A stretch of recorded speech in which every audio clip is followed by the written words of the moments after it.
Today I'll be talking about digital media and what you can do with digital media in the classroom, specifically how you can use it as a resource or as an asset for improving course outcomes.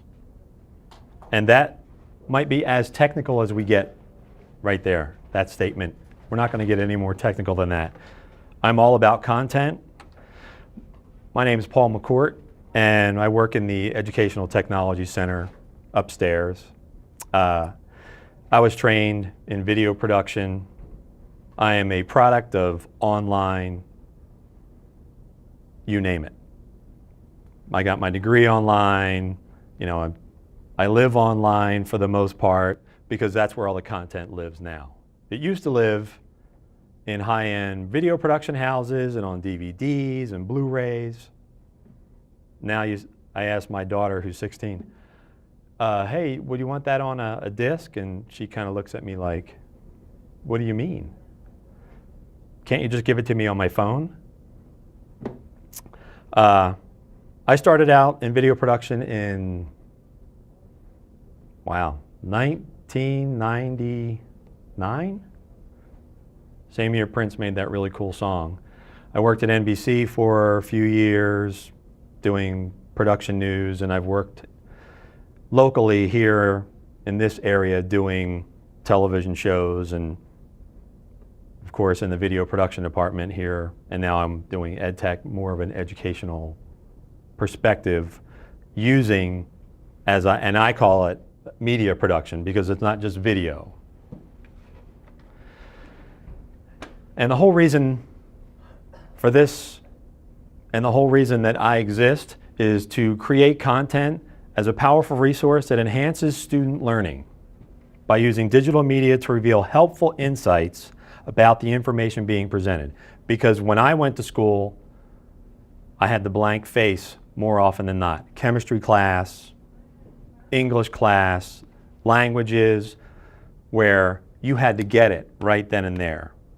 If you didn't get it right then and there, you go back that night and try to reteach yourself, which is, for me, it wasn't very effective at all. Maya Angelou said a fantastic,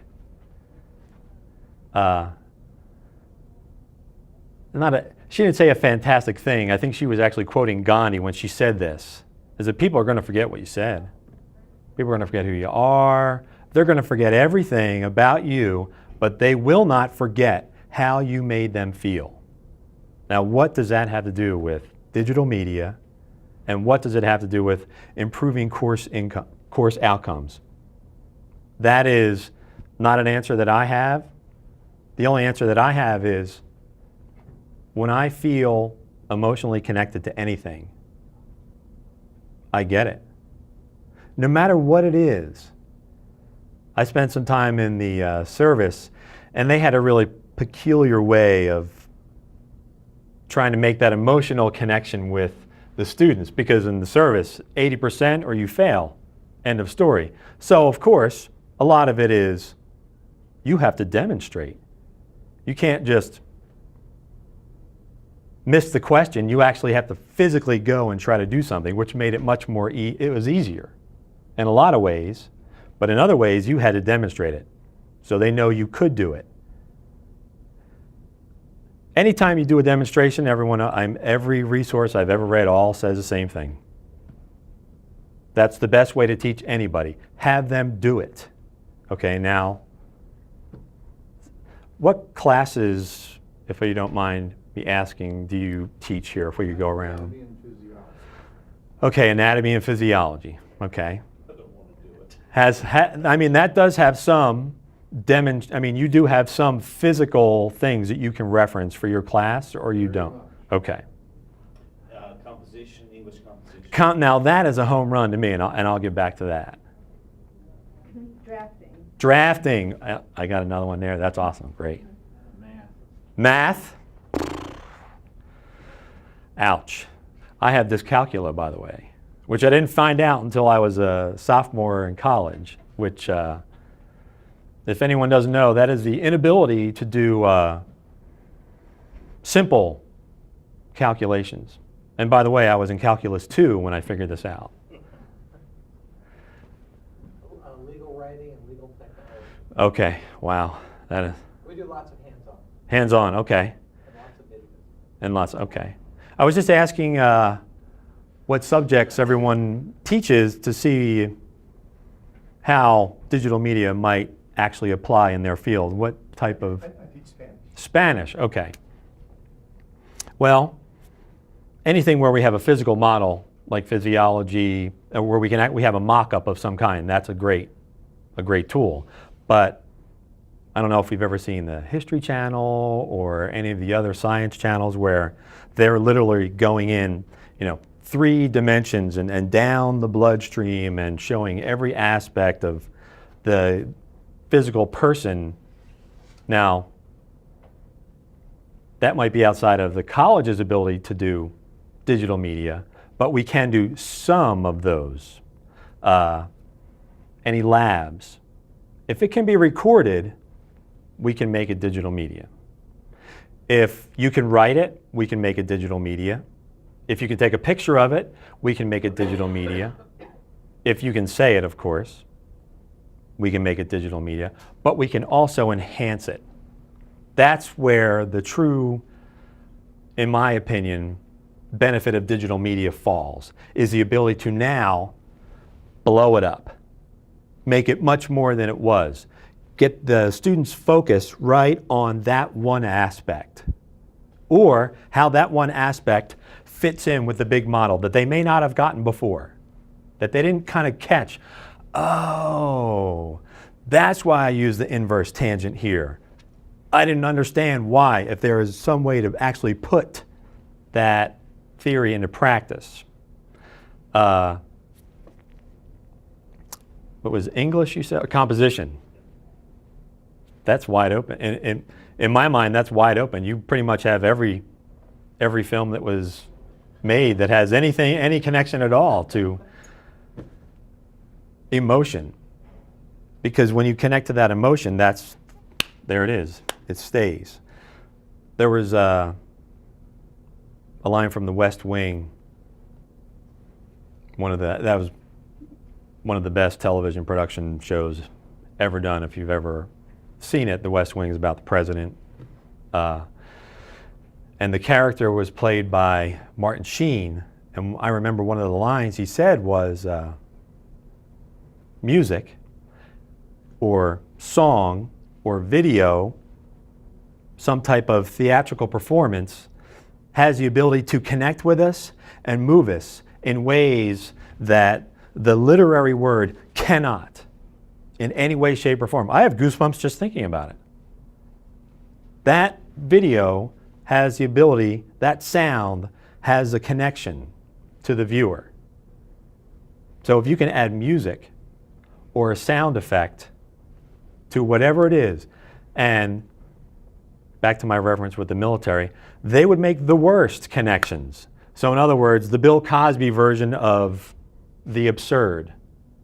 We'll make a sound effect of a gunshot that should apply to applying a certain aspect of a math formula. So it's totally disconnected, but because it's so extreme, it's easy to remember. Of course, there's the other end of that, where the sound completely connects and mixes in so you almost don't even know it. You don't even realize it. It just enhances. Afterwards you go, oh yeah, I remember hearing that, and it makes the connection a little bit deeper. I had a philosophy teacher say one time, and I don't know if this is true, this could be one of those urban legends. If you hear something, the connection to your brain is faster and more permanent than if you have to visualize it. Maybe that's true, maybe it isn't. But I know that when I hear things, they do make a strong connection. And when people hear things and it has an emotional connection, they remember it. So I think that if Maya was quoting Gandhi here, she had it right on the money, because you're always going to remember what you feel. Always. In drafting, we are actually doing a time-lapse video of the culinary building. Oh, I know, I read that. Yeah. And just because it's drafting, you think, well, what can you possibly do in digital media for drafting? So we have guys with cameras going out there right in the hole, you know, taking video of what's going on, pouring the concrete, showing the rebar, and the building actually being formed in front of them. But then we also have a little GoPro camera attached to a window in CLB taking a photograph every 60 seconds. So we're going to see the entire process from start to finish. Now you're a drafting student, maybe that helps you, maybe it doesn't, but to actually see how what you're doing on, not on paper, but on a computer comes to form may make a difference. Plus, being able to go and actually see how it's done for real gives a better perspective when you are mapping it out.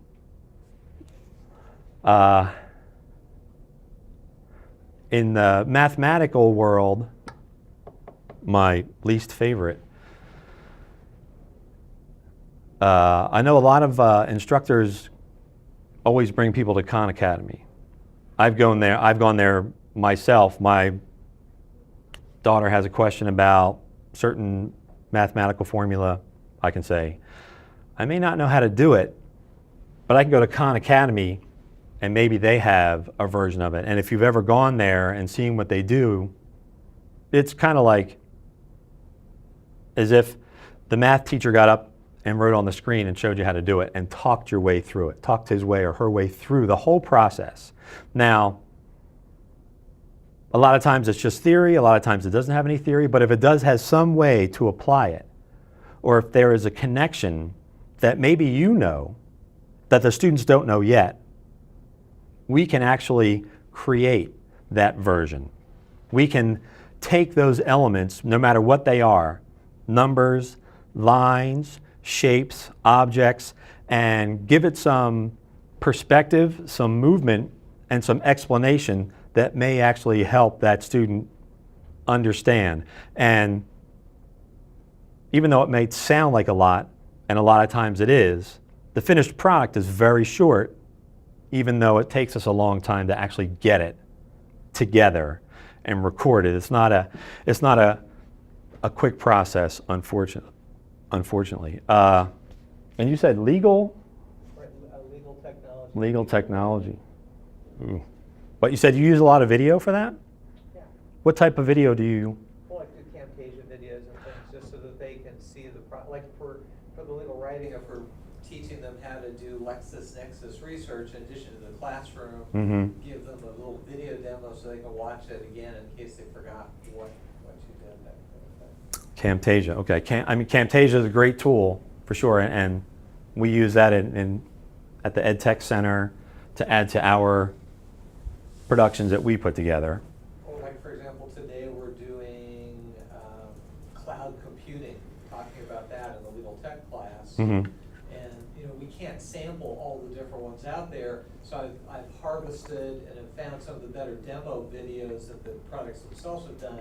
And so we'll do some hands-on working with products that are freely available, and then show them just the demo video of the better ones. And that's a really good point that you bring up. If we don't know how to do it, and you've seen it done somewhere else, then chances are we'll have a pretty good idea to how to recreate that exact same process. Do you have a class about how to use Camtasia? I have that software and I haven't learned yet how to use it. Is there something planned, like one of these brown bags where you can show us how to use it? I know that there are. Yeah, there's actually a free online class available through the EdTech Center. Oh, okay, on how to use Camtasia, okay. Plus it's a great, I bet everyone here uses Camtasia, right?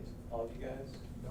Oh, well, it's a great free, and they have like over 150 demo videos on their site teaching you how to use every aspect of it. I know, but I haven't had a lot of success. Sometimes they assume a lot and skip things, you know. I'm going to quit being helpful I'm saying I would like a class where I can ask questions and And whatever. you can always come up to the tech center and schedule an appointment, and we can actually sit down with you and go over that Okay. exact process. But you bring up another great point, and that's there are 10,000 tutorials on everything now. It And is. Some are better than others, yeah. Yeah, some are good, some aren't good, but there's just a floodgate out there. So if you don't understand or your students are missing something, they may go off on a tangent and just waste a ton of time trying to find out how to do it. Making our own digital media eliminates a lot of those issues because we are honing in and giving the student that information. You know, it's just a big pipeline of exactly what they need to know. So they kind of get it right there on the spot. So it's a short amount of time that they'll have to spend to hopefully learn that new information or figure out what they were missing. The video, the sounds, pictures, illustration, text, and motion text is one of the most underutilized resources for sure. Because a static screen is exactly that. It's me, a talking head. That's the word. I mean, I always want to get inside, 20 to 15-year-old's mind and say, what words are you actually hearing that I'm speaking right now? Are you listening? Any of these words coming through? What words seem archaic? What do you pick up on? What makes you pause? And I think digital media makes them pause. Disengage whatever they are mentally working on and engage in what's going on in front of them. Text moves. Doesn't have to be fancy. It doesn't have to be anything, Hollywood-ish or whatever you want to call it. Adding some sound to that text now reinforces it even more. You watch anything on any film or any well-produced piece of work, they'll have all kinds of sound effects in there that a lot of times you don't even realize are a part of the presentation until you are aware of it because you've worked and tried to put those things in there. And now when you watch things again, you go, oh, I didn't realize that, how much extra sound was placed inside this video that kind of drove home, solidified what the point was all about. It's also a super visual to kind of bring the student's eye right back to what we're focusing on. Because when there's a lot of that a lot of information that's coming at them, and they start to glaze over, that motion on the screen or some type of visual cue, maybe that helps bring it back, or it emphasizes, hey, remember this point right here. If you don't execute this, you're going to be lost later on down the road. What's the greatest motivator on the planet? Fear, right? Overrides money every time, doesn't it? Not tragic fear. Students always react to fear, though, don't they? They're like, oh, what was that? Wait a second. Oh, that's going to be on the test? So if they have that thought, it's important, or they're going to be held accountable for it later, that text, and it's always associated, you become Pavlov's dog right there. Here's the text. Oh, I know, every time that's going to be on the exam, or there's a connection with the importance of that motion. And that is one way that you can drive home those learning objectives. In the military, they were very straightforward about it.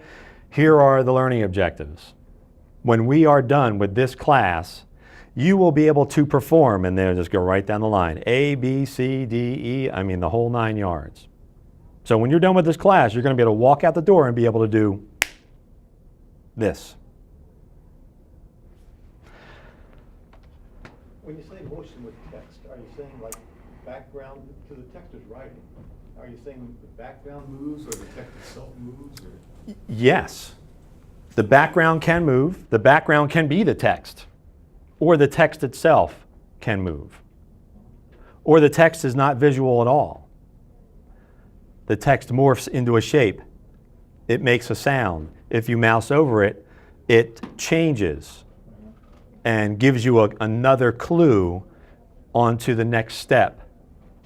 So a lot of times it can be a user interface tool, like a button of some kind that you're not going to get anywhere until you figure out that, oh, when that text changes and then I do something, it's a way to guide the student and lead them to the next step. But the text can move in many, many different ways, and the background can move as well.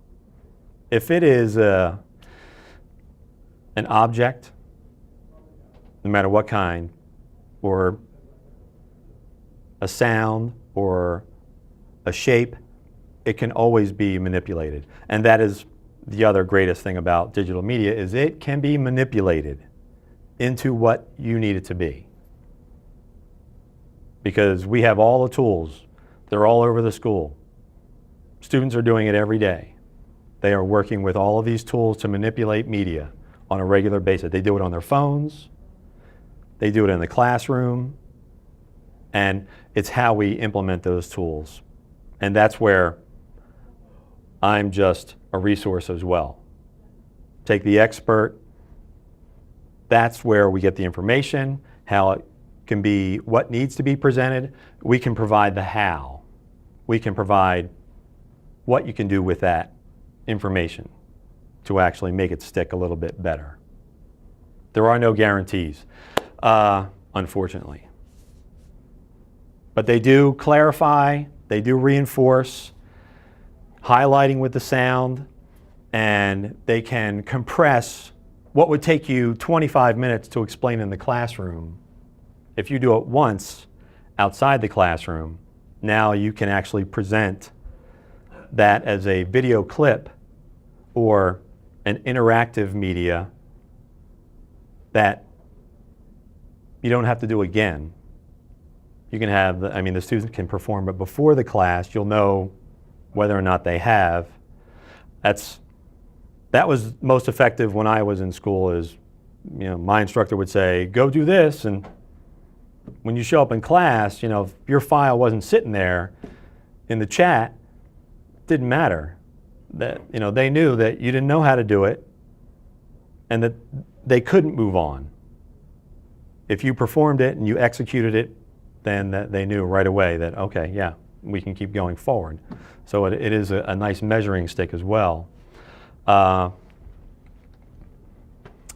hearing and the seeing together from a different source. And the only example I have of this is a personal example from my own household. I can tell my kids whatever I want. It doesn't matter. They're not going to believe it more often than not, especially when it comes to school. They're going to go, I don't believe you. I don't even believe my teacher. So bringing an outside source that seems credible to them, and I don't know why this is. They see it on YouTube, they think it's real. They see it broadcast, it becomes more relevant. It becomes almost a resource that's the true expert. Whether that's true or not, of course, it depends on the subject. But that other source, that other person explaining the material has a way of connecting. I always tell my kids, I'm going to go out and find a homeless person and bring them in here and tell you exactly what I'm saying right now, and I guarantee you'll believe it because it's coming from a different source. I don't know why that is, but it's coming from somewhere new, somewhere different.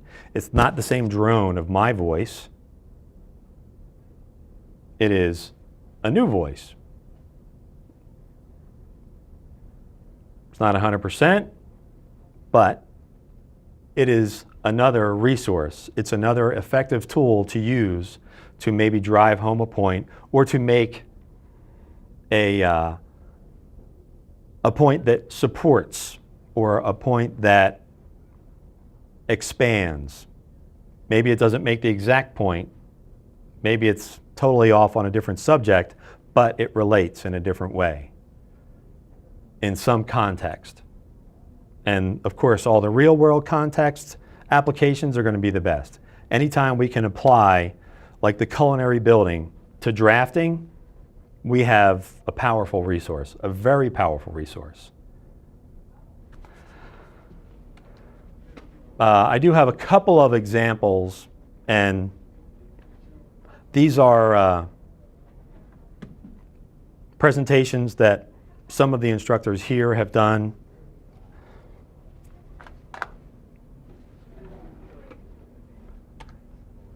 I really couldn't bring one in for time on how to compress the amount of time it would take to do whatever it is. So to illustrate the point, I got in my car and I turned on my camera.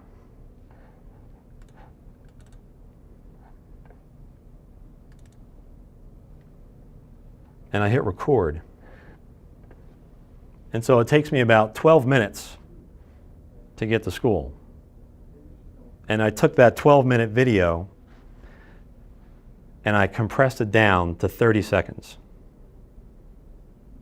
How did you do this? You put a camera on your windshield, or what do you do? It took me as long as it is taking me to explain it right now. I literally put the camera in my car and hit record and drove. And here we come, boom, that's it. But you had to tape it to your dashboard? That's the issue that you'd never have to worry about. But to take that concept of, see how fast everybody absorbed that whole thing? We're trying to figure out, where is that? What street was that? That's 12 minutes of real time consumed in 30 seconds. Was that time lapse then? No. Oh, you just sped up the Yeah. the video. Yeah. So we can absorb so much visually so fast that I don't think we realize how much we can, because I see my kids do it all the time. They plow right through it. And navigation is a huge thing for them. You are a incompetent media producer, me, if I cannot navigate the menu quick enough for my kids. So junior in high school, if I'm not navigating fast enough, hey, you're pretty much incompetent. And even worse for my younger daughter, you're not a credible source because you obviously don't even know how to navigate the menu. How could you possibly know what you're talking about? So you're discredited. That shouldn't apply, but they apply it, unfortunately.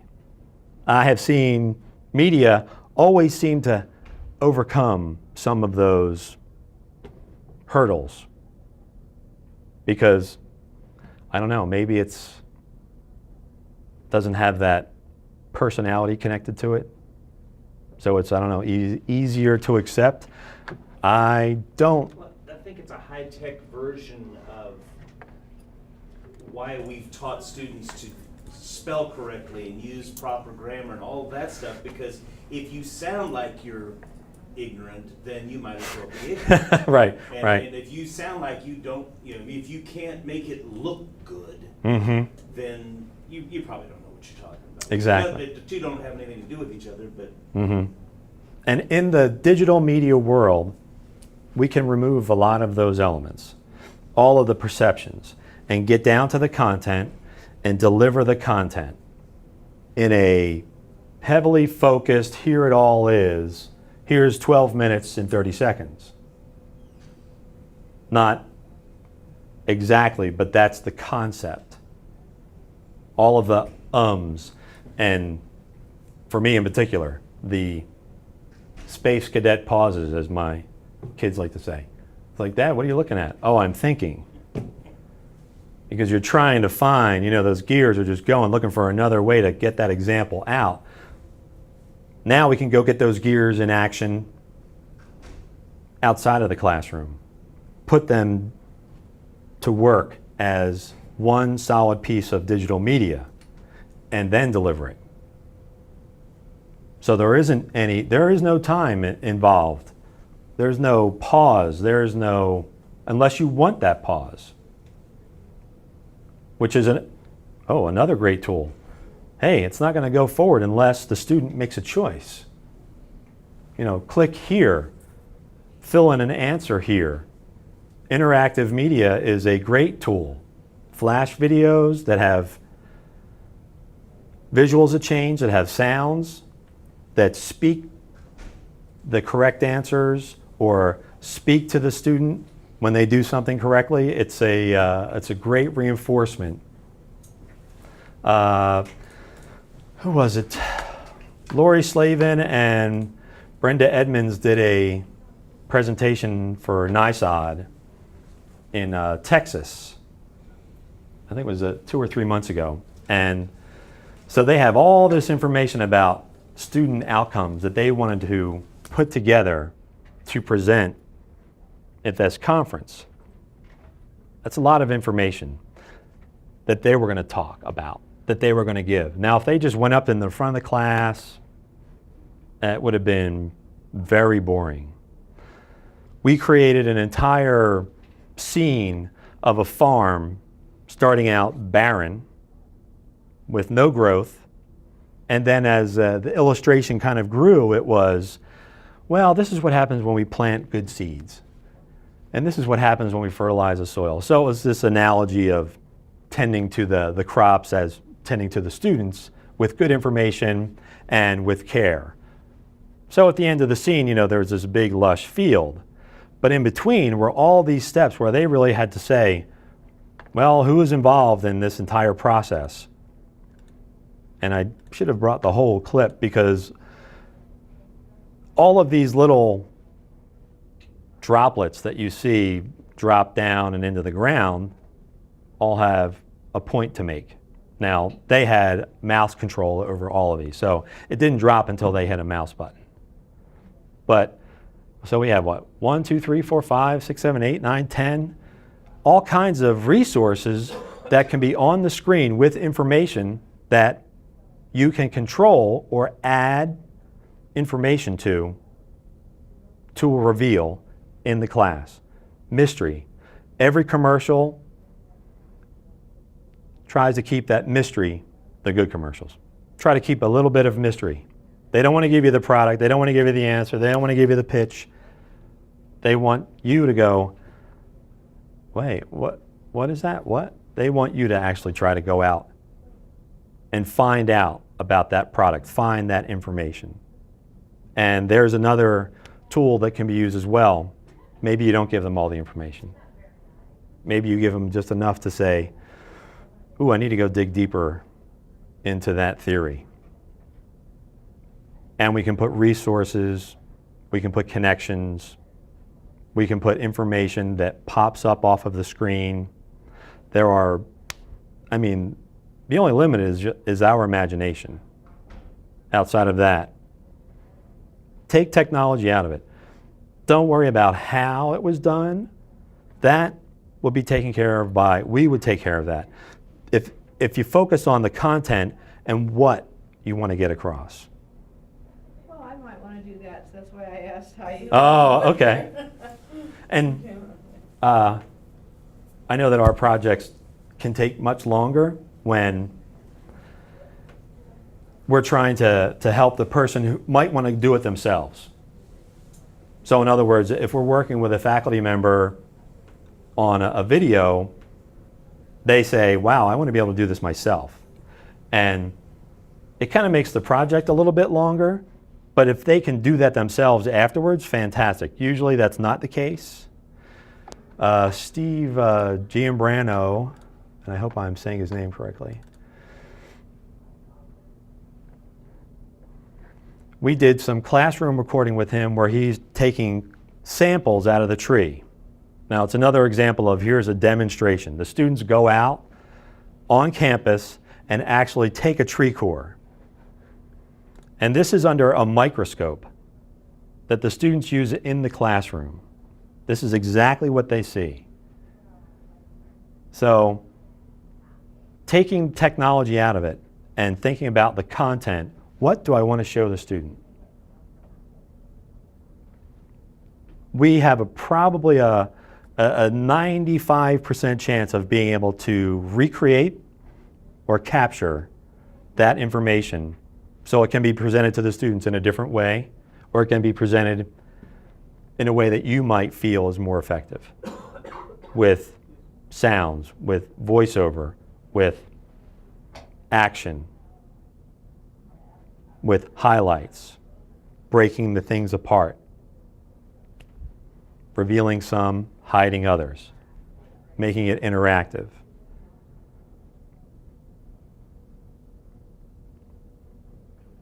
So what we can do is a lot, but it will take time initially. Once it's done, now you have that resource that can be used again and again. That might be a time saver down the road, and it's almost always easier to adjust it in the future if there are changes or something needs to be adjusted, or the students come in and say, well, hey, this first part was great, but this second part wasn't that great. We can always adjust. What programs do you use? We use everything from the Adobe Production Suite to Maya or AutoCAD. I mean, we use just about every software that's used on the campus. The production suites, that's something else besides the creative suite? Yeah. That's a whole other- Yeah, that What are has some of those? the sound, which is Sound Booth. It has the video editing, which is Premiere. It has the effects, which is After Effects.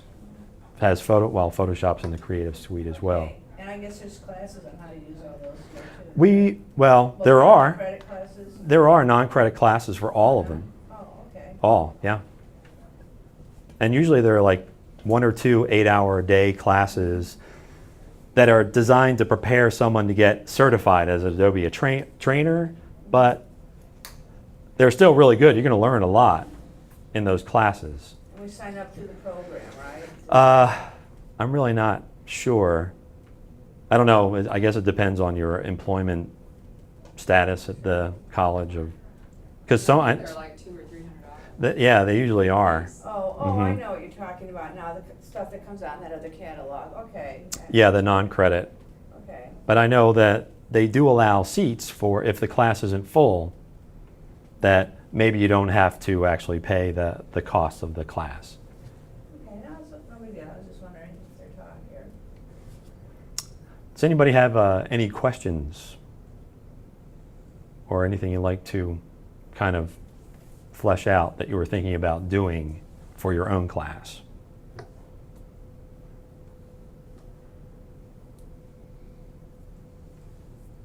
But just following off from her, and I know it does sometimes take the ed tech staff more time, but for those of us who kind of think of things at the last minute, the more tools and apps that ed tech can provide to let us do it ourselves on our own time when we think of it, that would be helpful. That's why I use Camtasia as much as I do, because I have it, control it, and I can build it. By the time I think of something in the fields I'm in and then have somebody produce it, then it's kind of, it'll be next year's class before. Okay. I will pass that along. That, yeah. Yeah, I'm very That's how I work, hands-on last second, last on minute. too, and I've gotten a lot more hands-on in the past couple of years for personal projects. So my interest in this is finding out the programs you use, and then where can I go to learn to do them themselves. Obviously, on the level of doing the culinary building, and I'm very aware of what's going on in there, and we're all looking forward to what you guys give us from there. On that level, of course, we're gonna offload that. But on a smaller level, I'll spend my, when I have time, nights, weekends, putting together my own little things. And I'm really hampered that I don't know all these programs, and I'm using free versions of things that I'm searching all over the web for tutorials on, and wasting a lot of time with the bad ones before I find the good ones. So I think a series of classes that tell us about your tools and give us a little hands-on in how to use them ourselves would be very helpful. Almost even a bullet point list of stay away from these, go with these. Sure, a list of what are, or just not a stay away with a list of good tutorials, Mhm. and then even better, little seminars where we can ask questions, maybe we've been working on something, we're stuck, bring a project in, and just show us how it's done. Okay. Yeah, and obviously, you know, the top end, high quality production are things that people like you with expertise have to do. But a lot of the video demonstrations we could do could be done with the iPad or iPhone camera. Mhm. Just, you know, a little good work and technique on how to edit and put those together in a meaningful way. Which they do from time to time, but more of that I think would be useful. Mhm. Although I don't know if these guys agree. Yeah, absolutely. Okay. Content, content, content. I look at it as same as real estate.